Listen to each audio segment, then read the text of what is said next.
How did a nomadic boy from the harsh steppes of Mongolia rise to become one of the most powerful and feared leaders in history?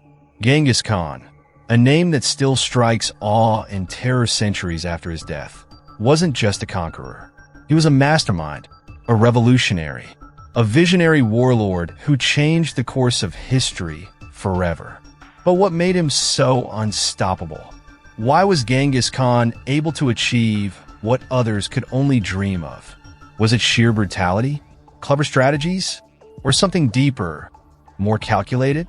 Today, we're diving into the life and mind of Genghis Khan, breaking down the key reasons why he stands unmatched in the annals of war. Prepare yourself for a journey through his genius, his ruthlessness, and even the bizarre quirks that make his story unforgettable. Before Genghis Khan, the Mongol tribes were a mess. Picture warring clans, betrayal at every turn, and constant bloodshed. No one trusted anyone. Yet, somehow, Temujin, Genghis Khan's birth name, brought them together. How? Through a combination of raw charisma, ruthless efficiency, and a radical new idea: meritocracy. In a world dominated by aristocracy, where family ties determined power, Genghis Khan did something bold. He didn't care if you were born into nobility. What mattered to him was skill, loyalty, and results.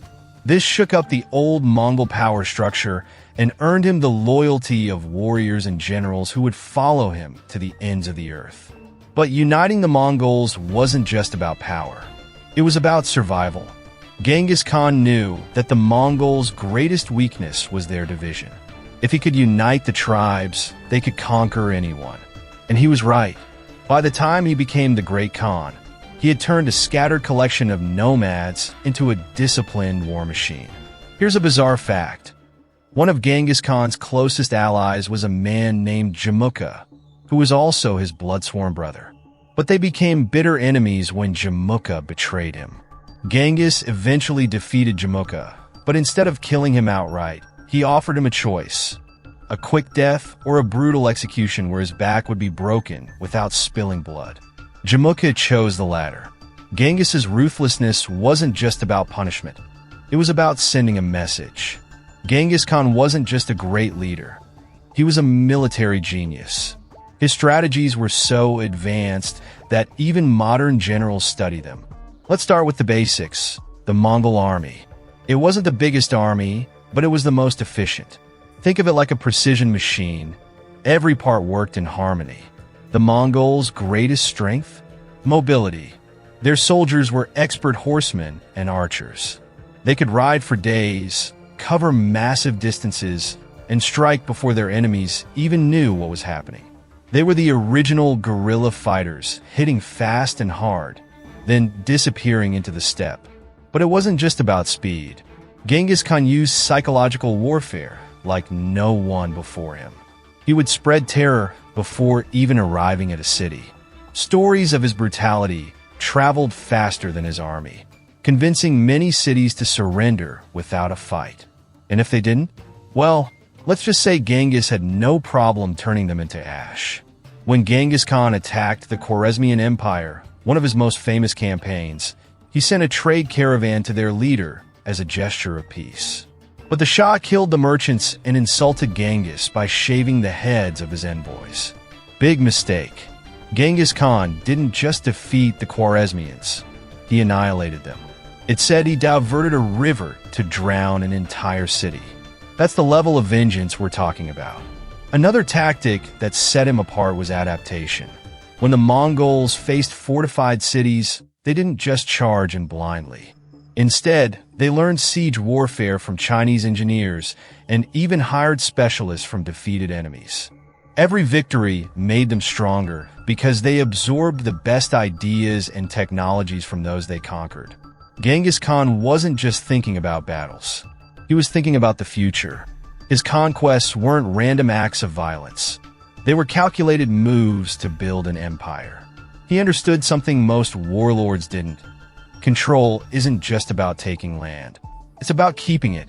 One of his most genius moves was securing the Silk Road.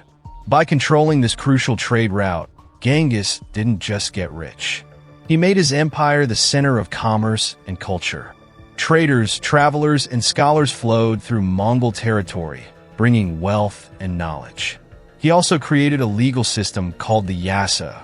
It was a set of laws that applied to everyone, no matter their background. Theft, betrayal, and adultery were harshly punished, but the Yasa also protected merchants, promoted religious tolerance, and ensured fairness in disputes. It was ahead of its time, but here's a wild theory. Some historians believe that Genghis Khan's vision extended even further to biology. It's said that he fathered so many children that his DNA is found in 1 in 200 men today. That's over 16 million descendants. Whether intentional or not, Genghis Khan left his mark on the human gene pool. If there's one thing that made Genghis Khan unstoppable, it was his ability to adapt. No matter the challenge, he found a way to overcome it. Facing a new enemy, learn their tactics, attacking a fortified city, build siege weapons, dealing with a rebellion, crush it swiftly, and make an example of the rebels. One of the most remarkable examples of his adaptability was his campaign against the Jin dynasty in China. The Jin had massive cities with high walls and vast resources. The Mongols, on the other hand, were used to open field battles. But instead of giving up, Genghis Khan adapted. He built a siege army from scratch, learning as he went. The result? Victory after victory. And it wasn't just on the battlefield. Genghis Khan adapted culturally and politically. He embraced diversity, appointing leaders from different ethnic groups and religions. This wasn't out of kindness, but practicality. He understood that an empire built on fear alone wouldn't last. By respecting local customs and beliefs, he secured loyalty from conquered peoples. Here's a bizarre fact. Genghis Khan's spies were so effective that he often knew more about his enemies than they did about themselves. He even used fake defectors to spread misinformation, causing chaos in enemy ranks. It was psychological warfare on a whole new level. Let's talk about loyalty. Genghis Khan's soldiers would follow him to the ends of the earth. Why? Because they believed in him. He wasn't just a distant ruler. He was one of them. He ate the same food, endured the same hardships, and rewarded loyalty generously. For instance, after a battle, the spoils of war were divided fairly among his soldiers. No favoritism, no corruption. This sense of fairness inspired trust and devotion. If you were loyal to Genghis Khan, you were taken care of. But loyalty wasn't just about rewards. It was about fear and respect. Betray Genghis, and the consequences were brutal.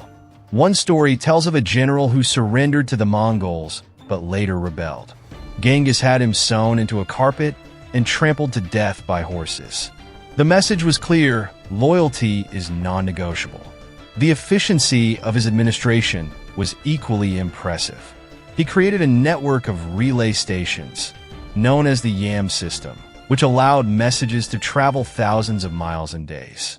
This gave him an unprecedented ability to coordinate his vast empire. Genghis Khan had an elite bodyguard unit called the Kashik.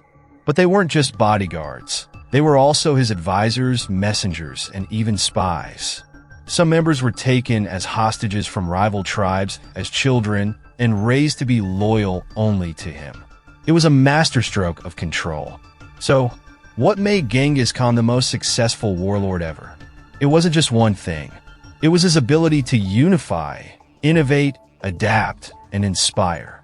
He was a brutal conqueror, yes, but also a visionary leader who understood the importance of loyalty, strategy, and governance. Genghis Khan didn't just conquer land. He reshaped the world. His empire connected east and west, spreading ideas, technology, and culture. He's a figure of contradictions, a ruthless destroyer, and a builder of civilizations. And here's the final question. Was Genghis Khan a product of his environment, or was he truly one of a kind? Could anyone else have done what he did, or was he uniquely destined to carve his name into history? What do you think? Let me know in the comments. And if you're fascinated by stories of history's greatest figures, don't forget to like, subscribe, and hit that notification bell. Until next time, Keep questioning the past and exploring the mysteries of the human story.